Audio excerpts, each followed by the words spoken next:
The click of the handcuffs is the loudest sound I've ever heard. Loud. Final. Metallic. It echoes in the marble lobby of the building I built with my bare hands. 20 years. 18-hour days. Missed birthdays. Missed anniversaries. Missed the last breath of my own father because I was on a call closing the Chin account. And for what? So he could walk me out in front of the cleaning crew. Marcus doesn't look at me. He stares at his shoes. $1,000 Italian leather. Bought with my bonus structure.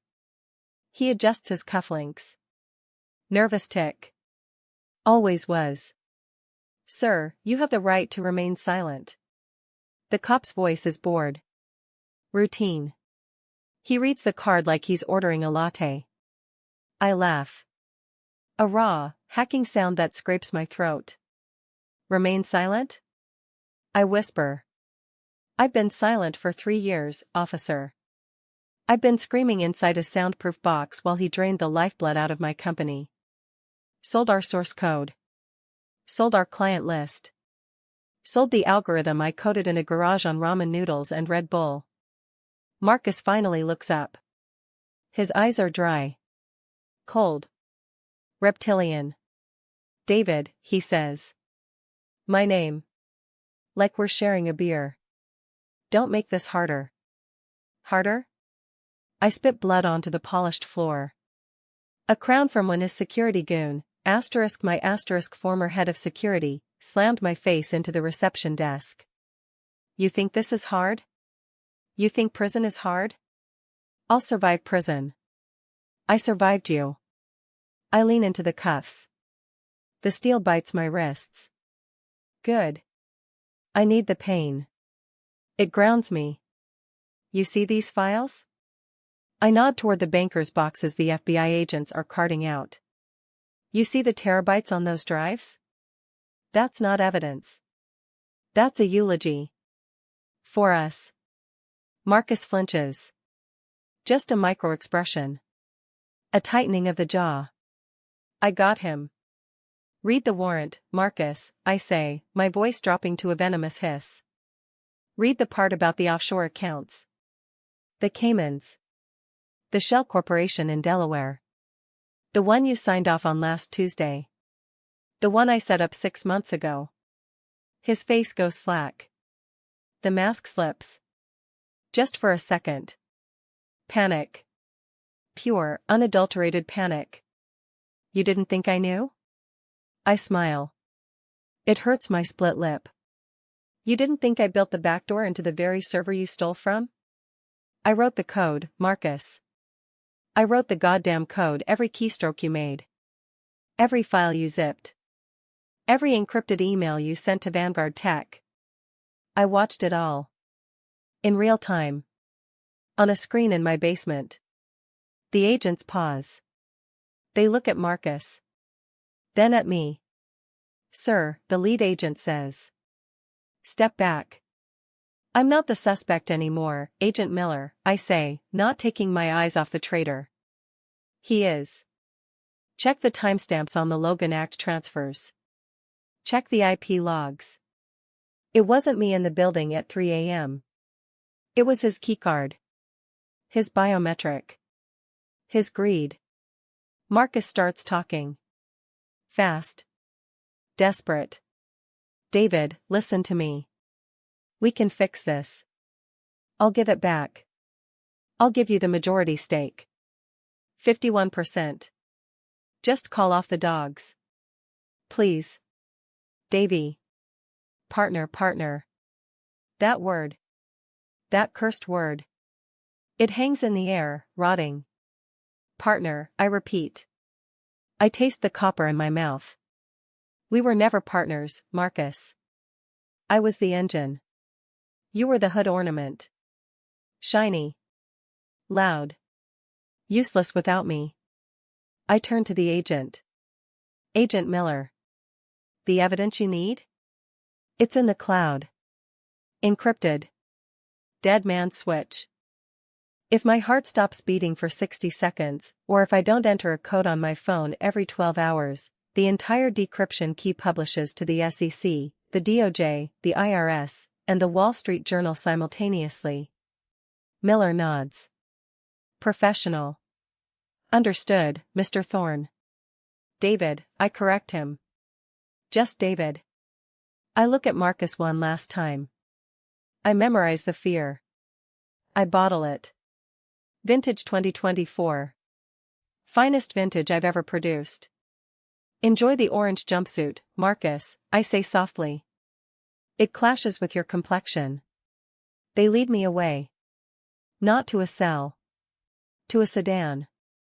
Witness protection? Maybe. Or just a quiet room to debrief. I don't care. I won. But let me take you back to where this all started. It wasn't the handcuffs. It wasn't the FBI. It wasn't even the betrayal. It was a stale bagel. Tuesday. Pouring rain. The kind of rain that soaks through a trench coat in seconds. I walked into the office, my office, name on the lease, name on the deed, carrying 2 coffees and a paper bag from the deli on 4th. The one with the sesame seeds that stick in your teeth. I liked the sesame seeds. Marcus hated them. Said they looked unprofessional.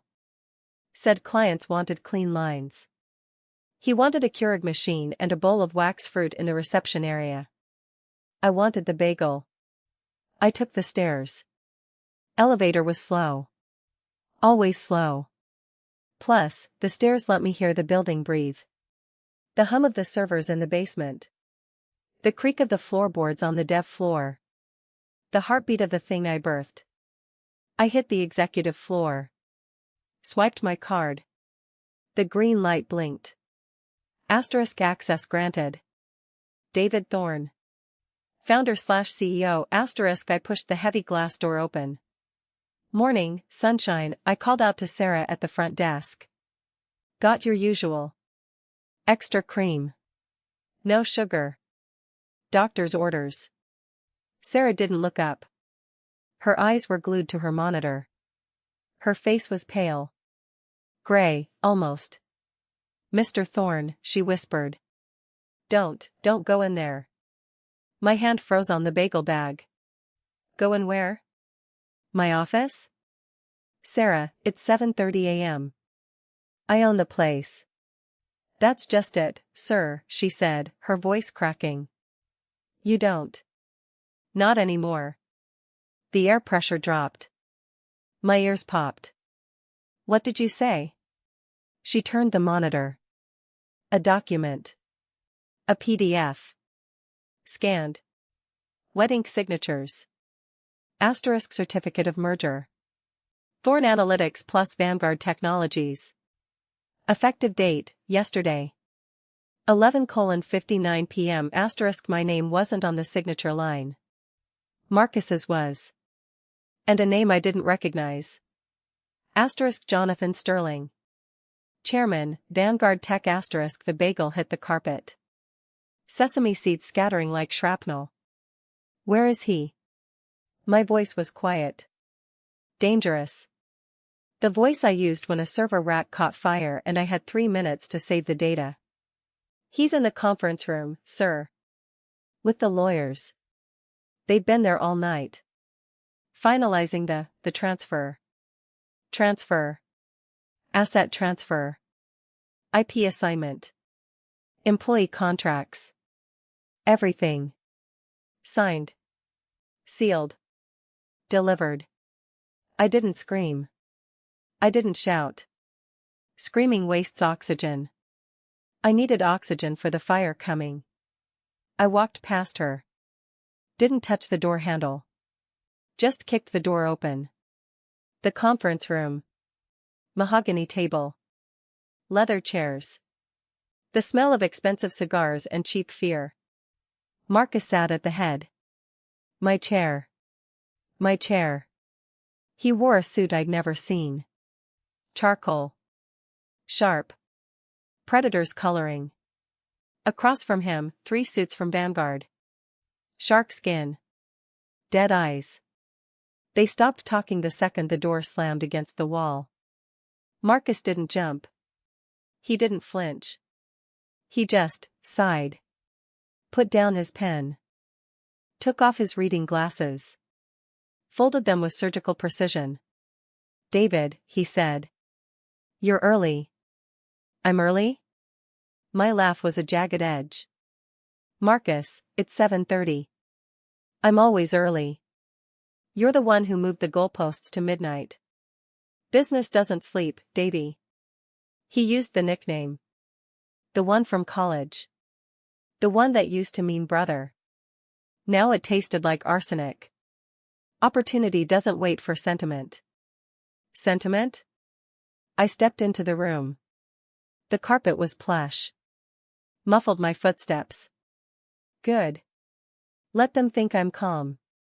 You sold the company. My company. While I was sleeping. You sold the source code. The Project Icarus algorithm. The client PII. You sold us. We monetized the asset, Marcus corrected.